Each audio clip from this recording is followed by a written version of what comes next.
Հայաստանի զինված ուժերում տեղի ունեցած ամենածանր միջադեպերից մեկը Ազատ գյուղի զորամասում 15 զինծառայողի կյանք խլած հրդեհն արդեն ունի իր առաջին դատավճիռը։ Ինչ են պատմում փաստաբաններն ու ինչ նոր հանգամանքներ են ի հայտ եկել քննության ընթացքում։ Առեղծվածային պատմություն հրդեհի արդյունքում մահացած զինվորների եւ դատարանի առաջ կանգնած երիտասարդի ճակատագրի մասին։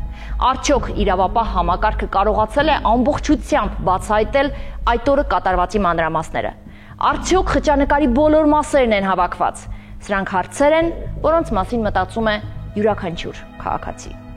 2023 թվականի հունվարի 19-ին Գեղարքունիքի մարզի Ազատ գյուղում տեղակայված ինժեներասարկավակային վաշտի կացարանում հրդեհ բռնկվեց։ Զինվորները պատրաստվում էին քնելու, սակայն հանգիստը վերածվեց բոցերի, իսկ հերթապահությունը մահվան պատասխանատվության։ Բոլորը ներսում էին, դուռը փակված, ելքերը բացակամ։ Կրակը արագ տարածվեց, օգնություն չկար, փրկվելու ճանապարհ եւս։ Արդյունքում 15 զինծառայող ողջակիզվեց, իսկ 3-ը տարբեր աստիճանի այրվածքներով տեղափոխվեցին հիվանդանոց։ Սա դարձավ Հայաստանի զինված ուժերի ամենաողբերգական դեպքերից մեկը։ Այսօր գրեթե 2 տարի անց կայացվել է առաջին դատավճիռը։ Դատարանի առաջ կանգնած է անձ հերթապահ սերժանտ, ով այդ ճակատագրական գիշերը պատասխանատու էր կացարանի անվտանգության, կարգուկանոնի եւ անձնակազմի կյանքի համար։ Նա որպես ներքին ծառայության գիշերային հերթապահ ըստ կանոնագրքի պարտավոր էր վերահսկել վառարանի աշխատանքը,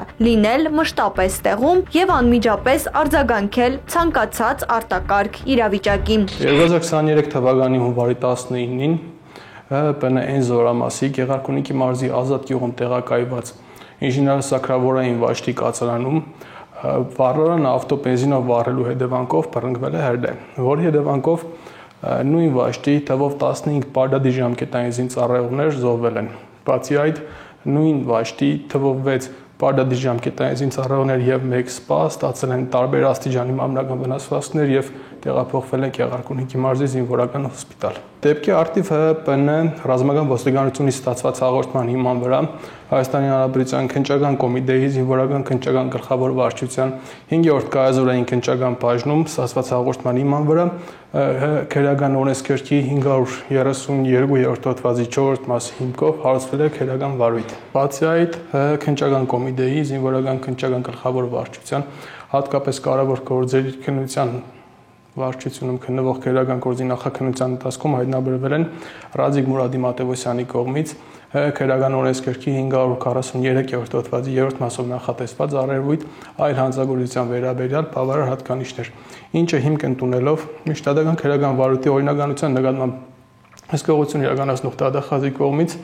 ներկայացված հաղորդման հիման վրա 2024 թվականի մայիսի 8-ին կազմվել է նոր քերական վարույթ նախաձեռնելու մասին արձանագրություն, որը միացվել է 2023 թվականի հունվարի 19-ին հարուցված քերական վարույթի նյութերին։ Այդ գիշեր, ըստ դատարանի, նա բացակայել է կացարանից մոտ 30 րոպե հեռախոսազանգ կատարելու նպատակով։ Եվ հենց այդ բացակայության ժամանակ, ինչպես հետագայում պարզվեց նախաքննության ընթացքում, վառարանի հետ սխալ գործողություն է կատարել ինժեներական ծառայության սպան, ինչի արդյունքում առաջացել է հրդեհը։ Համապատասխան քերական վարույթի նախաքննության ընթացքում պարզվել է հիմնավորվել է, իսկ դատարանի կողմից 2025 թվականի օգոստոսի 21-ին կայացված մեղադրական դատավճիռով հաստատվել է, որ Ռազիկ Մուրադի Մատևոսյանը 2023 թվականի հունվարի 18-ից 19 ընկած ժամանակահատվածում ստանձնել է ՀՀՊՆ համապատասխան զորամասի ինժեներասակրավորային վաշտի հերթապահի վերակարգը եւ իր ծառայությունը իրականացրել է Գեղարքունիքի մարզի Ազատ գյուղի առաջին փողոցի 20-րդում տեղակայված վաշտի համար նախատեսված կացարանում։ Ռազիկ Մատևոսյանը ներքին ծառայության կանոնագրքի 262-րդ հոդվածի համաձայն պատասխանատու լինելով ստորաբաժանման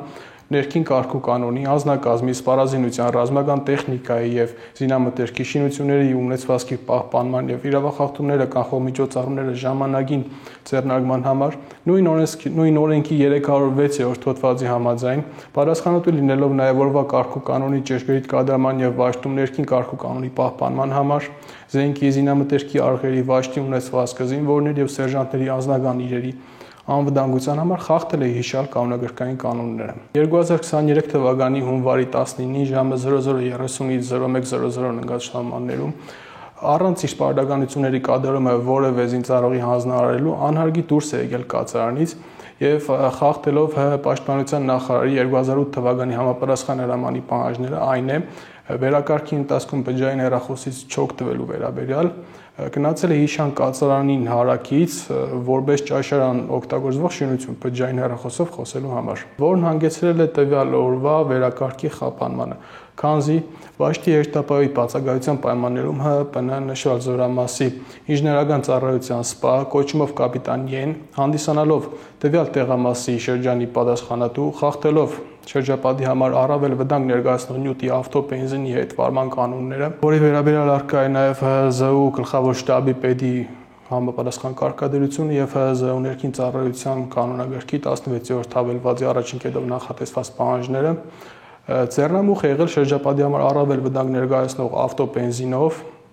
վառարանը վառելուն, ինչի արդյունքում բռնկվել է հրդեհ։ Սերժանտը ըստ մեղադրանքի ոչ միայն բացակայել է, այլ նաև վերադառնալով չի արձագանքել բավարար արագությամբ, չի ձեռնարկել զինվորներին արտահանելու կամ կրակը մարելու որևէ արդյունավետ քայլ։ Մեղադրող կողմը պնդում է, որ եթե նա լիներ տեղում եւ ցուցաբերեր պարտադիր ծառայողական պատրաստվածություն, հնարավոր կլիներ կանխել մարդկային զոհերի մասշտաբը։ Ստեղծված իրավիճակում Վաշտի երթապահ Ռազիկ Մատևոսյանը պատասխանատու լինելով ռազմական տեխնիկայի, զինամթերքի, շինությունների եւ ունեցվածքի անվտանգության պահպանման համար, ինչպես նաեւ ներքին ծառայության կանոնագրքի 198-րդ հոդվածի պահանջների համաձայն կրելով վառարանը վառելուն հետևելու պարտականություն, կացարանից անհարգի բացակայելու պատճառով չի նկատել ու չի փորձել կանխել ԵԻ կողմից առերևույթ վտանգավոր գործողությունները։ Իսկ դրանից հետո ժամանակին չի ձեռնարկել միջոցներ հրդեհի բռնկման սկզբնական փուլում վտանգի ենթակա անձնակազմը, սպառազինությունը եւ նյութական այլ միջոցները փրկելու համար։ Ուշացմամբ նկատելով բռնկված հրդեհը, Վաշտի երթապահ Ռազիկ Մատևոսյանն ինքն իրեն զրկել է անձնակազմին տարհանելու ուղղությամբ ժամանակին գործուն եւ անհրաժեշտ միջոցներ ձեռնարկելուց, ինչն ազգուշությամբ առաջացրել է մարդու մահ։ Այն է կացարանում գտնվող նույն Վաշտի պարտադիր ժամկետային զինծառայող թվով 15 զինծառայող ժամանակին չի տարանվել, իսկ հագարդեային պաշտպանության միջոցների բացակայության պայմաններում չեն կարողացել մարել հրդեհը եւ չկարողանալով դուրս գալ կացարանից մահացել են։ Դատարանը հիմք ընդունելով այս հանգամանքները Ռադիկ Մաթևոսյանին դատապարտել է 3 տարվա ազատազրկման Հայաստանի Հանրապետության քրեական օրենսգրքի 543-րդ հոդվածի հատկանիշներով։ Գործի վերաբերյալ մեղադրյալի հարազատների կարծիքը լսելու, ինչպես նաև պաշտպանական կողմի դիրքորոշումն օբյեկտիվ ներկայացնելու նկատառումներից ելնելով մենք կապ հաստատեցինք նաև մեղադրյալի պաշտպանությունը ստանձնած փաստաբան Աղասի Հունանյանի հետ, սակայն վերջինս հայտնեց, որ իր վստահորդը չի ցանկանում այս պահին գործի մանրամասների վերաբերյալ որևէ զրույց փոխանակել, ինչից ելնելով էլ պաշտպանական կողմն իր դիրքորոշումը դեռևս չի հայտնում լրատվամիջոցներին։ Սա առաջին դատավճիռն է, բայց ինչպես պարզ է դառնում գործի նյութերից, ոչ վերջինը։ Նախաքննության ընթացքում պարզվել է նաև, որ հրդեհի իրական պատճառը եղել է կապիտանի գործողության արդյունքում, ով խախտել է անվտանգության կանոնները, փորձելով վառարանը գործարկել անթույլատրելի եղանակով, հնարավոր է նույնիսկ այրվող նյութեր կամ ավտոբենզին օգտագործելով։ Նրա դեմ հարուցվել է քրեական գործ Հայաստանի Հանրապետության քրեական օրենսգրքի 532-րդ հոդվածի 4-րդ մասով ազգուշությամբ 2 եւ ավելի անձանց մահ պատճառելու մեղադրանքով։ Այս պահին նա գտնվում է ազատության մեջ, իսկ դատաքննությունը շարունակվում է։ Նախաքննության ընթացքում ձեռք բերված բավարար տվյալների հիման վրա 2024 թվականի մայիսի 8-ին որոշում է կայացվել Ռազիկ Մուրադի Մատևոսյանի նկատմամբ քրեական օրենսգրքի 543-րդ հոդվածի 3-րդ մասով հանրային քրեական հետապնդում հարուցելու մասին։ 2024 թվականի դեկտեմբերի 16-ին հիշյալ քրեական վարույթից Ռազիկ Մուրադի Մատևոսյանի վերաբերյալ քրեական վարույթը անջատվել է, որին շնորհվել է նոր քրեական վարույթի համար, որից հետո 2024 թվականի դեկտեմբերի 20-ին Ռազիկ Մուրադի Մատևոսյանի վերաբերյալ քրեական վարույթը մեղադրական եզրակացությամբ ըստ մեղադրանքի Ռազիկ Մուրադի Մատևոսյանի քրեական օրենսգրքի 543 հոդվածի 3-րդ մասով ուղարկվել է Գեղարքունիքի մարզի Առաջինադյանի ընտանուր իրավասության դատարան։ Հիշեցնենք, որ սույն դեպքը մեկ մեղադրյալի մասով քննվել է առանձին վարույթի շրջանակում, իսկ դատարանում այս պահին այդ դեպքի հետ կապված հարցաքննվում են վկաներ, տուժողներ եւ դատաքննության այս փուլում գոնե թե պարզ է, որ առկա են հակասություններ եւ ծածկված իրողություններ։ Դուք ասում եք, բան, տղաները խիչը ինչ որ փորձ չարեցին, չէ՞ դուրս գալու։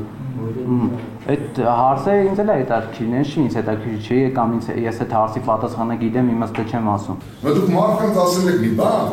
որ այսօր ասում եք դա ինձ կարծիքն է, ձեր կարծիքը պետք է մնար ձեր տանը կամ ձեր մեջ։ Դուք կամ որևէ բան որ ձեզ կաշկանդում։ Ոչ, պարոն դատա։ Խնդրած լինեք ձեզ, ամոթած լինեք, ապեցած լինեք։ Ոչ, որ որևէ մեկը ին վրա ճնշում չի գործածել։ Հաստապան Նորիկյանը դատական նիստերից մեկում հայտարարություն արեց, որ կան իրեն հայտնի դարձած սենսացիոն մանրամասներ, որոնք կփոխեն գործի ողջ ընթացքը։ Որ Արեգյանը եւ Մաղրան Սարգսյանը ըստ էության սույն քրեական վարույթի ընդհանրապես այս գործի վերաբերյալ ինձ հայտնել են որոշակի ուշագրավ տեղեկություններ եւ չեմ զլանա մասնավորապես ընդգծելու, որ եթե հիմնավորվեն Մաղրան Սարգսյանի կողմից ինձ հայտնված տեղեկությունները, ես ամենայն պատասխանատվությամբ եւ իր բոլորի հայտարարում եմ, որ այն ձեր սեղանի առջեւ դրված այդ 22 հատորանոց քրեական գործի վարույթը պետք է պատրեն նետել աղբանոցը, որովհետեւ այն տեղեկությունները, որոնք ինձ հայտնվել են, իսկապես կարող են շրջադարձային եւ բեգունային լինել փոխել այս ամբողջ քրեական վարույթի ընթացքը։ Մեծ հետ հեռախոսազրույցի ընթացքում Նորիկյանը նշեց գործի վերաբերյալ մի շարք ուշագրավ մանրամասներ։ Որ անցյալ տարի հիմնական մեղադրյալ Եղիշե Հակոբյանի առաջարկությամբ ես ինքս վերջինիս պաշտպանի հետ կոնֆիդենցիալ 2.5 ժամանոց հանդիպում եմ ունեցել Վարդաշեն քրեակատարողական հիմնարկում։ Եղիշե Հակոբյանը ինձ տրամադրել է որոշակի տեղեկություններ գերավոր ընդ որում, այդ տեղեկությունները ստուգելով միտված որոշակի գործողություններ ենք մենք իրականացրել եւ իրականացում, եւ այո, կան որոշակի տեղեկություններ, որոնք ստուգվում են։ Ստուգման արդյունքում, եթե դրանց վերաբերյալ որևէ հանգամանքներ, որոնք ուշագրավ կլինեն եւ մեր ուշադրության կենտրոնում կլինեն կամ որոնք կնպաստեն քրեական վարույթի ողբերգության բացահայտմանը, միանշանակ մենք հանրության ուշադրությանը կներկայացնենք։ Հաստաբան Նորիկյանի խոսքով չի բացառվում, որ սույն գործով կվկայակոչվեն նաև Հայաստանի Հանրապետության վարչապետն ու մի շարք այլ պաշտոնատար անձինք։ Մեղադրյալների հարցաքննությունից հետո մենք որպես դժոխ կողմ եւ դատավարության մնացած մասնակիցները հանդես են գալու ապացույցների ծավալը լրացնելու միջնորդությամբ։ Չեմ բացառում, որ մենք հանդես կգանք նման միջնորդություններով, մասնավորապես միջնորդելու ենք որպես վկա դատակոչել եւ հարցաքննել Հայաստանի Հանրապետության վարչապետին, Հայաստանի Հանրապետության պաշտպանության նախարարին, չենք բացառում, որ հանդես կգանք միջնորդությամբ կրկնակի քննչական փորձառություն իրականացնելու դեպքի հանգամանքները ամբողջովին վերականգնելու ակնկալիքով եւ հույս ունենք, որ այս հաջորդական այս փուլերը անցնելուց հետո մասնավորապես մեղադրյալների հարցաքննության եւ նրանցից ոմանց կողմից տրված ցուցմունքների եւ մեր կողմից ներկայացող միջնորդությունների ամփոփումից եւ բովանդակային քննարկումից հետո մենք հնարավոր կլինի այնուամենայնիվ հանրությանը ներկայացնել թե ինչ եղել իրականում եւ ինչ է իրականում տեղի ունեցել։ Այս օրերի ընթացքում մենք նաեւ փորձել ենք կապ հաստատել մահացած զինծառայողների ծնողների հետ։ Նրանցից մեկը փաստացի պնդում է, որ տեղի ունեցող դատավարությունները ել ավելի են բորբոքում իրենց վրդովմունքը։ Քննությունից, դատավարությունից դժգոհ եմ, որ ասում է դժգոհությունը չափ ու սահման չունի, մեղմ ասված է դժգոհ բառը, որտեղ թե նախաքննությունը թե առավոտ պաշտոնական վարկածից սկսված ամբողջ նախաքննությունը ու այսօր դատական նիստերը ամեն ինչ անում են, որ պաշտոնական վարկածով այս գործը փակեն, այսինքն ոնց որ ասվել էր առավոտը, տենց էլ փակեն գործը գնա։ Միանշանակ ես դժգոհ եմ դրանից, դատախազություններին հարցերն ատալի, որ ծնողին այդ հարցերը շատ քիչ է հետաքրքրում։ Ասենք շոֆերին հարցնում ասա դու ինչ է, որպես ինչ ես եղել, ասում վարորդ եմ եղել, ասում ինչ մեքենա ես քշել, մեքենայի համարը հիշում ես։ Արա դու այդ հարցերը մի տուր, ագնիտուշտելով սկսել է գործը 22 հատոր ագնիտուշտել է, գրե 22 հատոր այսօր դրել է կտա ագնիտուշտել է քննարկում։ Ծնողին ինձ հետաքրքրում է, եթե հրդե եղավ, եթե եղան անուղ եղել, լցրեց, վառեց, այդ երեխեքը քիչ հելան փախան ընդեղից։ Ծնողին այսօր հետաքրքրում այնտեղ ինչ կարգի ջերմաշան եղել, որ երեխեք միջև մոխրացում վառել, միջև մոխրությանը մոխի դառնալու աստիճանի այրվածք են ստացել, որ այդ կռավատները կորվել են։ Այնտեղ վառվողն ինչն էր, այդ պոլիս տախտակները, եթե երկաթը տախտակի ջերմաշանից կորվի, ու ոչ մի փայտե վառարան չէր դիմանա, ցանկացած փայտե վառարան, որ նրանք թիթեղը բարակ, թիթեղը ընդամենը փայտից վառարանը ներկայացնում։ Պատերը վառարանի բարակ թիթեղ են։ Նույն փեդը, նույն տախտակը գցում են մեջը, վառվում է այդ տախտակը, չէ՞։ Ու այդ վառարանի ոչ մի չի լինում։ Իրանք ուզում են ինձ ապացուցեն, որ այնտեղ վառող է, վերմակ, դոշակ, բարձր պոլի տախտակները վառվել են ու կռավատները, հաստ ու գոլնիկով սարքած կռավատները, այդ ջերմությունից կարային այդպես կորվեին։ Ազատ գյուղի ողբերգությունը չափազանց մեծ է, դրա բեռը դնելու համար միայն մեկ զինծառայողի ուսերին, 15 կյանք եւ դրա դիմաց 3 տարվա ազատազրկում միայն հերթապահին։ Դատավճիռը կայացված է, բայց այն միայն իրավական փաստ չէ, այլ բարոյական նժար, որ հասարակությունը դեռ կշռելու է երկար ժամանակ։ Այս գործը չպետք է ավարտվի մեկ դատավճռով, այն պետք է դառնա ընթացիկ վերահսկողության, զորանոցային պայմանների, սպայական պատասխանատվության եւ պետական կառավարման համակարգի իրական վերանայման մեկնարկային կետ։ Համակարգչային խարդախությունները նոր թափ են ստացել։ Հայաստանի Հանրապետության քննչական կոմիտեն դատան է ուղարկել հերթական ուշագրավ գործերից մեկը, որով մեղադրանք է առաջադրված մի խումբ անձանց։ Լայնածավալ, վարույթային եւ ապացուցողական գործողությունների արդյունքում պարզվել է, որ անձինք առանձին խմբեր կազմելով օգտվել են բուկմեյքերական ընկերություններում առաջացած տեխնիկական խնդրից, հնարամտորեն հաջողել են հափշտակել առանձնապես խոշոր չափի գումարներ։ Կիբերհանցագործությունների եւ բարձր տեխնոլոգիաների ոլորտում կատարված հանցագործությունների քննության վարչության նախաքննությամբ բացահայտվել է խումբ, որը միայն մեկ ամսվա ընթացքում 21 թվականի հուլիսի 28-ից մինչև օգոստոսի 27-ը կազմակերպված եւ նույնատիպ գործողություններով համակարգչային հափշտակության միջոցով հափշտակել է ավելի քան 12 միլիոն դրամ։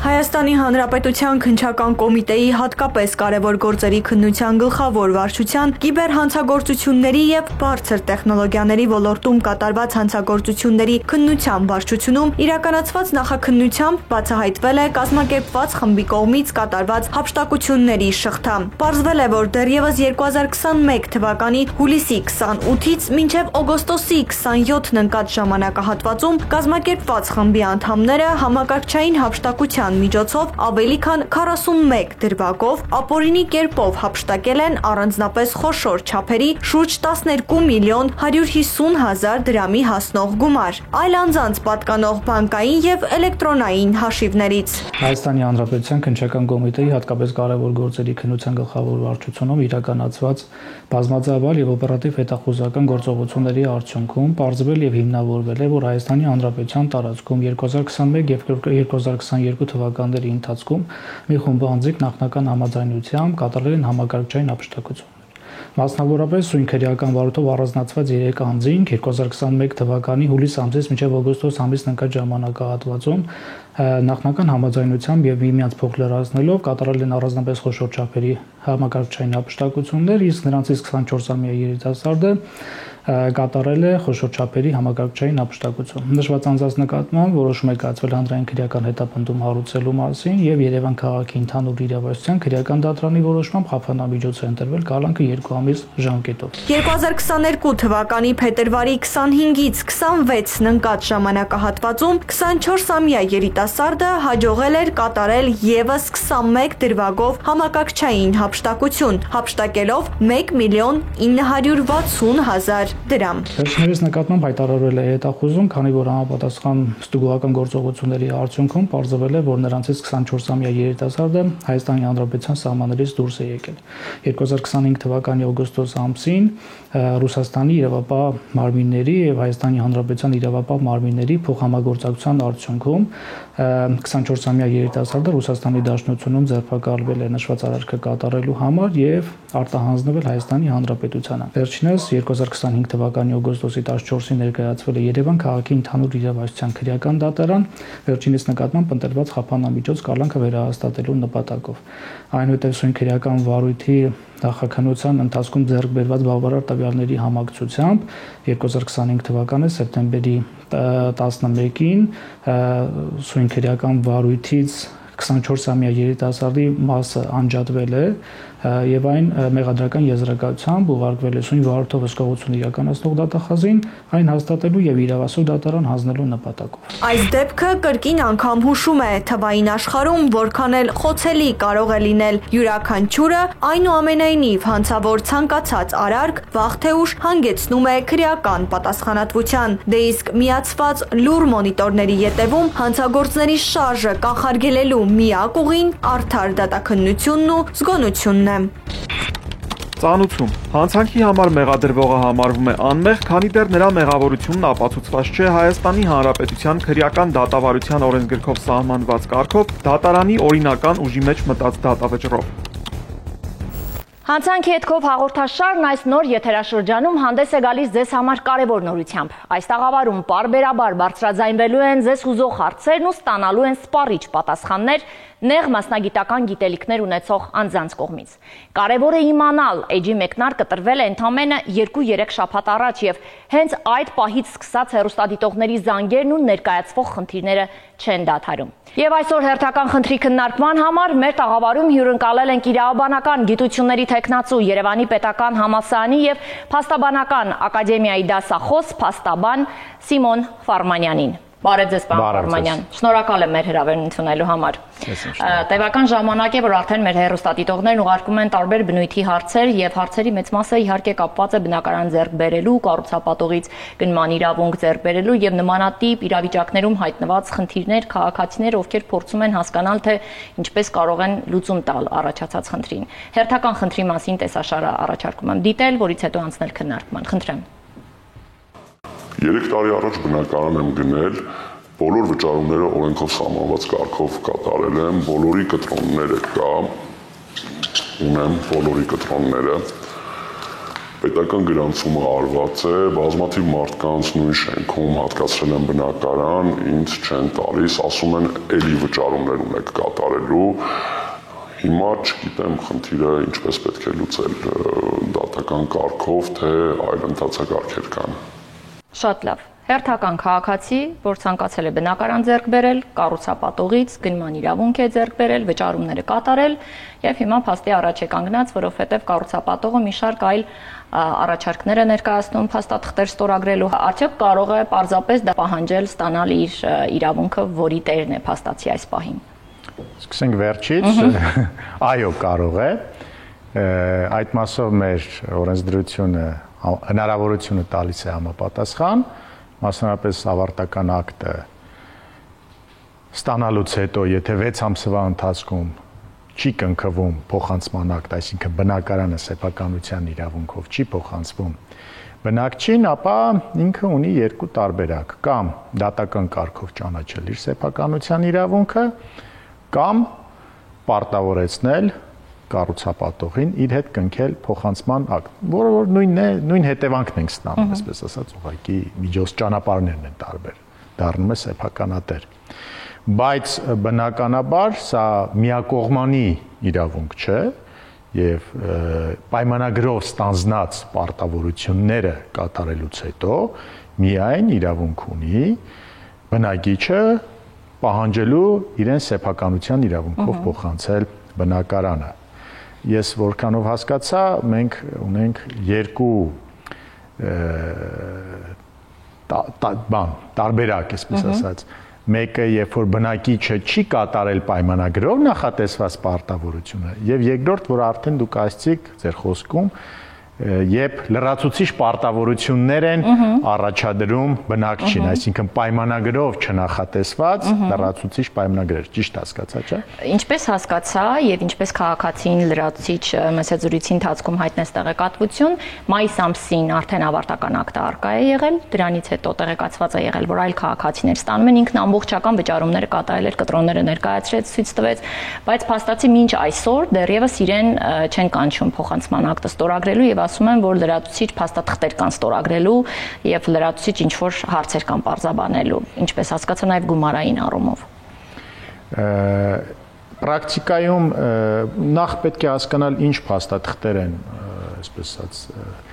առաջարկել ստորագրելու համար, բայց պրակտիկայում ես արդեն մոտարապես ենթադրում եմ ինչի մասին կարող է խոսք լինել։ Խոսքը կարող է լինել նրա մասին, որ օրինակ լրացուցիչ աշխատանքներ իրականացնելու համար անհրաժեշտ է լրացուցիչ գումար վճարել։ Պայմանական շենքի բարեկարգման համար լրացուցիչ պահանջում են, որպեսզի վճարի X գումար, կամ չգիտեմ, գազամատակարարումը անցկացնելու համար պահանջում են, որպեսզի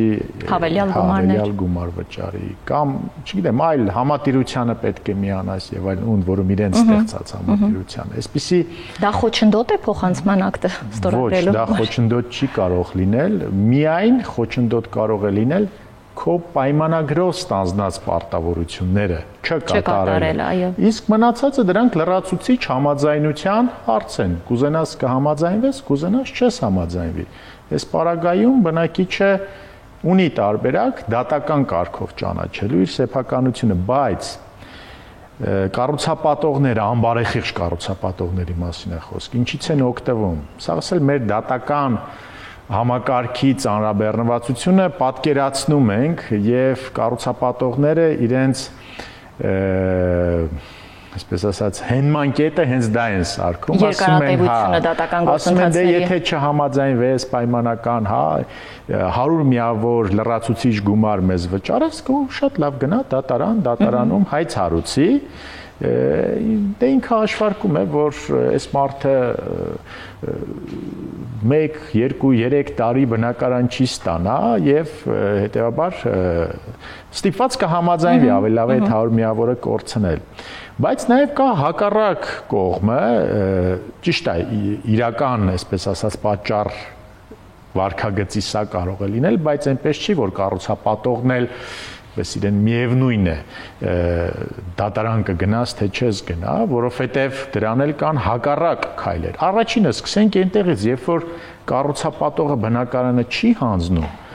ինքը այդ տարածքի համար վճարում է գույքահարկ։ Երբ որ բնակարանը ինքը չի հանձնում, այդ բնակարանի համար, չգիտեմ, վճարում է սպասարկման վճարներ։ Երբ որ չի հանձնում այդ բնակարանի համար գումար է վճարվել եւ հատուկ հաշվին, որին անձեռմխելի է, ինքը չի կարողանում ձեռ տալ, կա գումար, նա չի կարողանում դա կանխիկացնել, օգտագործել իր նպատակների համար։ Հաջորդը, երբ որ չի հանձնում բնակարանը, նա ունի ռիսկ, որ բնակիչը կարող է վնասների հատուցման պահանջով մտնել դատարան։ Օրինակ ասել դու ինձ 3 տարի դատարանում քաշքշեցիր, ես 3 տարի բնակարան չունեի եւ 3 տարվա ընթացքում ենթադրաբար իմ բնակարանը կարող էի վարձակալության տալ կամ ես վարձով եմ բնակվել, այդ գումարներն էլ ես կգանձեմ։ Այսինքն գուցե այդպես ցույց է տալիս կառուցապատողը, որ մենք խնդիր չունենք, բայց առնվազն վախեր կամ ռիսկեր այս տեսակի ունի կառուցապատողը եւ եթե բնակիչներն էլ մեկը չէ, երկուսը չէ, սկսում են ձնագնդիկի պես մեծանալ, նրա համար արագ խնդրի լուծումը ինձ թվում է ամենաշահավետն է։ Այս տարբերակում մենք հասկանում ենք, որ եթե մայիս ամսին օրինակ տրվել է շահագործման ակտը, քաղաքացին պետք է այդ 6 ամսյա ժամկետը սպասի, անպայման թե կարող է մինչ այդ էլ ծանոթություններ կայացնի եւ փորձի գործընթաց սկսել։ Պետք է նախ նայել իրենց պայմանագիրը, որովհետեւ 6 ամսյա ժամկետը օրենքով նախատեսված առավելագույն ժամկետն է, հնարավոր է պայմանագրով ավելի սեղմ ժամկետ նախատեսված լինի։ Եթե սեղմ ժամկետ նախատեսված լինի պայմանական 1 ամսյա, բնականաբար հունիսից էլ կարելի է մտնել հուլիս ամսվանից։ Իսկ եթե ժամկետ չկա, այդ պարագայում ստիպված է սպասել մինչև հաշվը։ Մենք խոսեցինք այն մասին, որ քաղաքացիները տեղյակ չեն իրենց իրավունքներից եւ փաստացի կառուցապատող այդ հանգամանքից օգտվելով կարող է նմանատիպ իրավիճակներ ստեղծել կամ հավելյալ գումար տալ կամ դատական քաշքշուկների մեջ ընկնել եւ հենց այստեղ է թերևս որ մեր քաղաքացիները ստացան այն կարեւորագույն հարցի պատասխանը, որ անգամ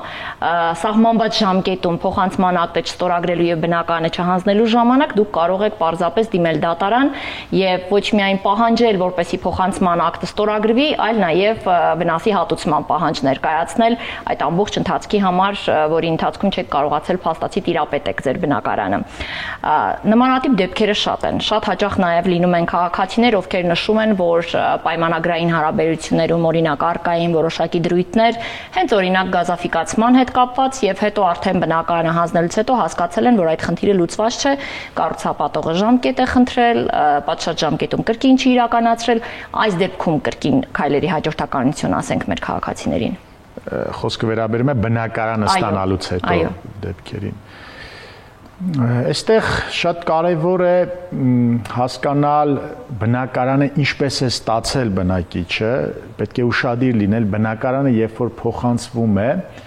եւ պայմանագրով նախապես ֆիքսված է, որ պետք է X, Y, չգիտեմ, պայմաններին բավարարի բնակարանը, բայց չի բավարարում։ Փոխանցման ակտում այլ բան կարող է լինել։ Բայց փոխանցման ակտում իրանք գրում են, որ հանձնել են բնակարանը, բնակիչը ուսումնասիրել է եւ որևէ պարտք ու պահանջ չունի, ընդունելի է իր համար, այսինքն պայմանագրի փոփոխություն են կատարում։ Եթե բնակիչը այս բովանդակությամբ ստորագրում է փոխանցման ակտ, բավականին վիճակը բարդանում է, որովհետև ստացվում է, որ ինքը համաձայնվել է դրան։ Նոր պայմանների հետ։ Համաձայնվել է դրան, բայց այստեղ էլ ես մեր պետական մարմինների ուշադրություն, հատկապես հարկային մարմինների ուշադրությունը կհրավիրեմ, որտեղ եթե պայմանագրով նախատեսված է եղել օրինակ, որ շենքը պիտի ունենար անհատական ջեռուցում, հա, ընդհանուր շենքը պետք է ջեռուցվեր, սակայն ջեռուցման համակարգերը չեն ապահովել եւ անձնել ստորագրել է, որ ես պարտք ու պահանջ չունեմ, ստացվում է, որ ինքը նվիրատվություն է արել, օրինակ այդ ջեռուցման համակարգը, որ քաշում եք, արժի 100 միլիոն դրամ պայմանական։ Այդ կանով եկամուտ է ստացել կառուցապատողը Եվ այդտեղից առնվազն, հա, օրինակ, չգիտեմ, շահութահարկա ձևավորվել եւ չգիտեմ։ Այսինքն հարկային մարմինները ես կարծում եմ այստեղ եւս անելիք ունեն, որովհետեւ մենք շատ հաճախ ասում ենք բնակիչները տեղյակ չեն, հավատացեք շատ հաճախ կառուցապատողներն էլ տեղյակ չեն, քանի որ մեր մոտ էս շինարարական բումի ընթացքում շատ կառուցապատողներ ցավոք սրտի իրանք ուղակի հող ունեն եւ շենք են սարքում։ Ներդրման միջոցներ, այո, եւ սկսել են գործողություններ, այո։ Եվ երկրորդ տարբերակը, երբ որ մենք ստացել ենք բնակարանը, փոխանցման ակտը կնքել ենք, որևէ խնդիր չկա, տեսնում ենք չի համապատասխանում։ Այդ պարագայում եւս մենք ունենք երկու տարբերակ։ Կամ պարտավորեցնել կառուցապատողին բերել համապատասխան տեսքի, շենքը, բնակարանը, կամ երկրորդ տարբերակ, մենք այդ գործողությունները անենք, մենք ասելով բնակչինի նկատի ունեմ, եւ համապատասխան ծախսերը գանձել մյուս կողմից, եւ երրորդ տարբերակ, եթե ձեզ ձեռք է տալիս որպես բնակիչ այդ պայմաններով բնակարանը, համամասնորեն գնի նվազեցում անեք եւ տարբերությունը պահանջեք հետ։ Երեք տարբերակում էլ կան գործողություններ, որոնք պետք է անեն քաղաքացիները։ Շատ լավ, ամփոփելով մեր զրույցը, հորդոր քաղաքացիներին խորհուրդ, թե նմանատիպ պայմանագրեր կնքելուց առաջ ինչ պետք է հաշվի առնեն եւ որ կետերում է պետք զգուշավորություն ցուցաբերել։ Շատ դժվար հարց եք տալիս։ Եթե պայմանագիր եք կարդալ պայմանագիրը, ուսումնասիրել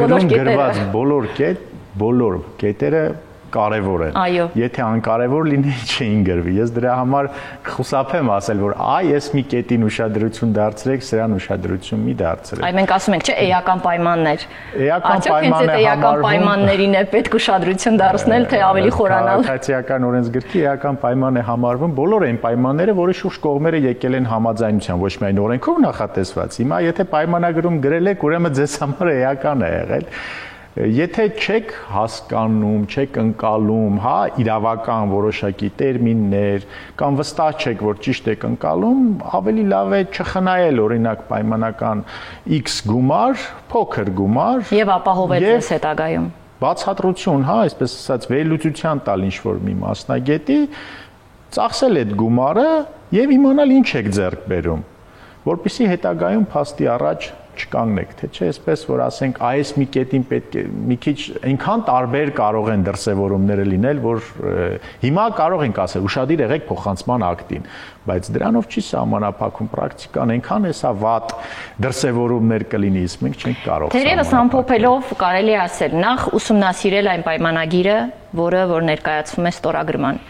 Ուշադրություն դարձնել, թե փոխանցման ակտում արդյոք արկա չեն փոփոխություններ էական պայմանների վերաբերյալ, որոնք որ այլ պայմաններ են ունեցել հենց այն նախնական պայմանագրում։ Եվ ամենակարևորը երրորդը մեր քաղաքացիները պետք է իմանան, որ յուրաքանչյուր դեպքում, եթե ոտնահարվել է իրենց իրավունքը, պետք է դիմեն մասնագետի եւ չփորձեն այսպես կառուցապատողի կամ չգիտեմ իրենց սեփական ուժերի միջոցով, կռիվների եւ այլ, չգիտեմ, ոչ իրավաչափ գործողությունների արդյունքում իրենց խնդիրը լուծեն։ Թերևս այս են կարևոր քայլերն են, որոնք մեր քաղաքացիները պետք է անեն։ Ձեզ անչափ շնորհակալ եմ մեր հրավերն ընդունելու եւ այսչափ կարևոր տեղեկատվություն մեզ ներկայացնելու համար։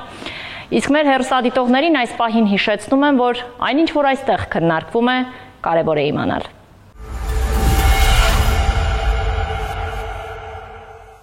Հանցանքի հետքով հաղորդաշարը ձեզ հիշեցնում է, որ հենց այս պահին ձեր էկրաններին հայտնված հեռախոսահամարներով կարող եք զանգ տալ գրել մեր Facebook-յան էջին, եթե ոտնահարվել են ձեր իրավունքները կամ պարզապես տարբեր իրավական հարցերի վերաբերյալ կարիք ունեք լսել խորհրդատվություն մասնագետի կողմից։ Զանգ տվեք մեզ, հիշելով, որ մենք միշտ պատրաստ ենք շարժվել հանցանքի հետքով։